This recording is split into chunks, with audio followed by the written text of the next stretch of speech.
Yes, I'm back. And right now I'm talking about the Standing Rock situation with the Mongolian Indians. They had, I guess they're successful right now.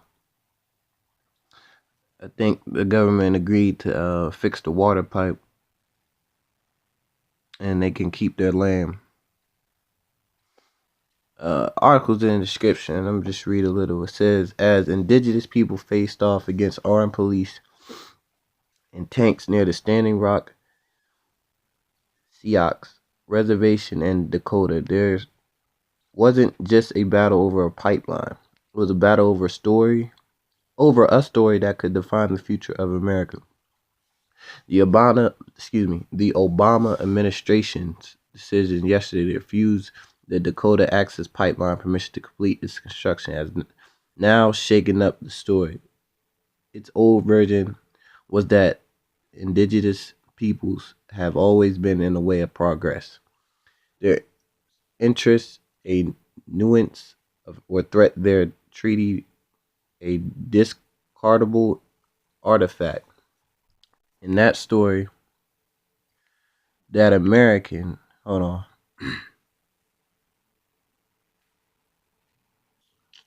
that American heroes forged on these high plains of the West were never the Indians. They were the gold diggers or gamblers, the cowboys or cavalry. Over the past months, it became impossible to watch peaceful indigenous people and supporters attacked by snarling dogs, maced and shot with rubber bullets and water cannons in freezing conditions and still see them as a threat. It was impossible to look upon these young indigenous men and women in jingle dresses or horseback and not observe the courage that America desperately needs. It was impossible to listen to the cry of their slogan and not hear a rally vision for all of us. Water is life. Along the snowy banks of Missouri River, a new story is being painfully birthed. It tells us that frontiers must at some point close, that endless taking must become caretaking, and that the indigenous rights cast aside for too long are a key to protect land, water, and prevent climate chaos. America is waking up to the new heroes. This is not high-minded romanticism. It is hard-bitten reality. All over the world, there are mass pools of fossils, fuels, and the infrastructure to rip and ship its concentrated in the traditional territories of indigenous people. This rush for extreme energy of their land was never a new crisis for them. It was only the latest stage in very old colonial pillage. The latest climate science was warned not that just we can't afford to build this particular Dakota Access Pipeline, we can no longer build any new fossil fuel infrastructures anywhere. Almost everywhere these fossil fuel protects have emerged, indigenous people have been their first and fiercest opponent.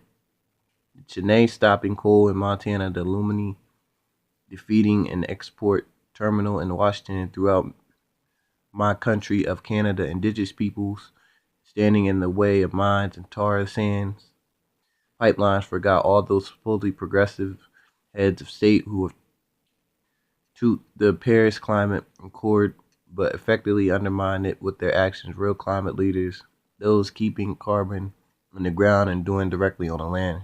It's no wonder then the indigenous people continue being pitted against the rest of us, those with deep state and prevailing economic order cannot have it otherwise. This is how to understand why the local Morton County sheriff would label indigenous water protectors evil instigators and slur running like a scar through American history. This is a pretty long article. I'm not gonna read the whole thing. That what voice my perspective. It's in the description. But we as melanoid people of African descent, we need to in America, we need to study this situation with the Mongolian Indians uh, getting this dub and making white supremacy take another L. Because this is why they got what they want. Because they had a code of conduct and they stayed on that code of conduct. They're like, look, we gonna ride or die. We gonna stay out here, get shot with rubber bullets, dogs biting our ass, sprayed with water hose like the Martin Luther King days. But we ain't gonna leave until we get what we want, or we gonna die for the cause. That's something black people we don't do. We don't have a code of conduct, and if we did, we damn sure don't stand on it. See, they didn't have no coon ass Indians, and if they did, they probably charged them to the game, rightfully so. They didn't have Indians say we our worst enemy. It ain't the white man. It's our fault we getting shot. What about Indian on Indian crime? See, they weren't saying that coon shit. There wasn't no coon ass Indian neo-Nazi collaborators. No one took a break to go buy worthless material shit on Coon Friday, aka Black Friday, or Cyber Coon Monday. They didn't spend millions on top of millions on stupid shit between Thanksgiving and New Year's. The protest didn't turn into an ass popping competition or a stomp the yard competition. It wasn't Indian Negroes selling mixtapes. It wasn't none of that dumb shit that we see at our protests. See, that's why we constantly lose from a social, political, and economic demographic. We don't have a code of conduct. That's why the white supremacists keep winning. That's why the Asian community keeps thriving. The East Indians, the Arabs. That's why all them other groups thrive. The Jewish community, because they have a code of conduct and they stay on code.